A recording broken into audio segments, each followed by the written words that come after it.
Alors certains parmi vous n'ont aucune image. Bon, ben on va essayer de régler le problème. Alors, moi j'ai plein de palettes qui sont ouvertes sur la droite. Comme dans tous les logiciels Adobe, je vais pouvoir, comme dans Photoshop ou dans Illustrator, ici dans InDesign, je vais pouvoir me débarrasser de toutes les palettes en enfonçant deux touches au clavier. Je vous montre sur mon petit clavier virtuel quelles sont les touches que je vais utiliser. Je vais utiliser la touche Shift ici, que je vais enfoncer. Et pendant qu'elle est enfoncée, je vais enfoncer la touche Tabulation. Et ça va faire ceci, ça me débarrasse de toutes les palettes qui sont à droite. Donc ça c'est pratique. Quand vous êtes dans les logiciels Adobe, vous vous débarrassez des palettes, ou vous les faites réapparaître d'ailleurs, par la même chose, Shift Tab. Si vous faites juste tabulation, ça fait disparaître toutes les palettes en fait, comme ça. Donc, juste tabulation, c'est tout qui disparaît. Alors que Shift Tab, c'est juste les palettes de droite qui disparaissent. Alors on va aller voir dans la palette lien si on sait régler le problème de vos images manquantes. Vous allez dans le menu Fenêtre, Lien. Fenêtre, Lien. C'est par ordre alphabétique, donc c'est un L.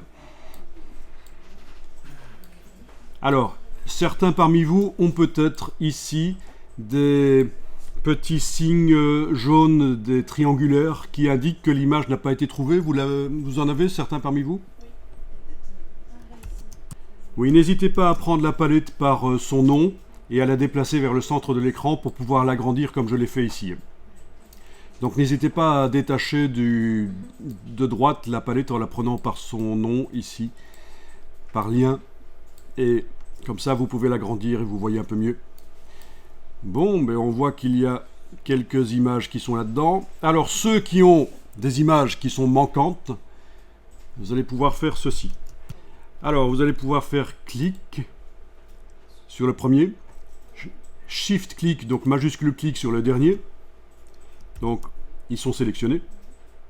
Et puis, dans le menu de la palette lien, on peut faire rééditer le lien du dossier, c'est-à-dire qu'on va indiquer à InDesign où se trouvent les images. Rééditer le lien du dossier. Et vous allez donc naviguer jusque au dossier 25. Vous pouvez entrer dans le dossier 25. Voilà. Vous êtes entré dans le dossier 25. Oui, vous pouvez entrer dans le dossier Links si vous voulez. Voilà. Elles sont là les images. Donc c'est dans le dossier 25, dans le dossier Links. Et alors, on fait sélectionner. Et en principe, ça doit mettre à jour. Vous devriez... Ça marche ? Alors, ce que vous pouvez faire, c'est cliquer sur les triangles. Vous cliquez sur les petits triangles dans la palette lien et ça devrait mettre à jour. Sauf le WebP, ça ne va pas fonctionner apparemment chez vous. Et parce que vous n'êtes pas dans la dernière version, vous êtes peut-être dans la 2022, c'est peut-être pour ça. Et le INDD, oui, parce qu'il y a un document InDesign ici qui a été importé dans un autre document InDesign. Ça a été fait dans InDesign, ce petit montage avec des caractères. Et malgré ça, voilà, il est possible que vous n'arriviez pas à le mettre à jour, mais c'est pas grave. Vous devriez quand même voir sur la première page quelques images qui sont là. Parfait.